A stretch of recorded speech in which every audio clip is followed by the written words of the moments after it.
IVF patients లో almost అందరూ నన్ను అడిగే క్వశ్చన్, డాక్టర్ 2 embryos ట్రాన్స్ఫర్ చేస్తే ప్రెగ్నెన్సీ ఛాన్సెస్ డబుల్ అవుతాయా, ఒకటి కాకపోతే ఇంకొకటి ఇంప్లాంట్ అవుతుంది కదా అని. లాజిక్ వినడానికి బాగానే ఉంది, కానీ సైన్స్ మనకి అలా చెప్పదు. 2 embryos ట్రాన్స్ఫర్ చేస్తే కొద్దిగా సక్సెస్ ఛాన్సెస్ పెరుగుతాయి, బట్ ట్విన్ ప్రెగ్నెన్సీ ఛాన్స్ కూడా కొంచెం రేజ్ అవుతుంది. సో ట్విన్ ప్రెగ్నెన్సీ అంటే డబుల్ హ్యాపీనెస్ కదా అని అంటారా?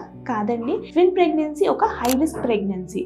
దీనిలో ఎర్లీగా ప్రీటర్మ్ డెలివరీ అంటే పిల్లలు తొందరగా పుట్టే అవకాశం, ప్రెగ్నెన్సీలో బీపీ, డయాబెటీస్ వచ్చే రిస్క్ హై ఉంటుంది, బేబీ వెయిట్ తక్కువగా పుట్టడం, రెస్పిరేటరీ ఇష్యూస్ బేబీకి డెలివరీ తర్వాత, NICU అడ్మిషన్స్, ఇలా కొన్ని కాంప్లికేషన్స్ అనేవి ఉంటాయి. సో ఒక గుడ్ క్వాలిటీ ఎంబ్రియోస్ ఉన్నా కానీ అండ్ PGTA టెస్టెడ్ ఎంబ్రియోస్ ఉన్నప్పుడు సింగిల్ ఎంబ్రియో ట్రాన్స్ఫర్ ని ఇప్పుడు వరల్డ్ వైడ్ అన్ని ఫర్టిలిటీ సెంటర్స్ ప్రిఫర్ చేస్తున్నాయి. IVF లో మన గోల్ ఓన్లీ 2 పింక్ లైన్స్ రావడం కాదు, ఒక healthy pregnancy, healthy mother and healthy baby. So single embryo transfer చేయాలా ఆర్ 2 embryos ట్రాన్స్ఫర్ చేయాలా అనేది మీ కండిషన్ ని బట్టి మీ ఫర్టిలిటీ స్పెషలిస్ట్ డిసైడ్ చేస్తారు.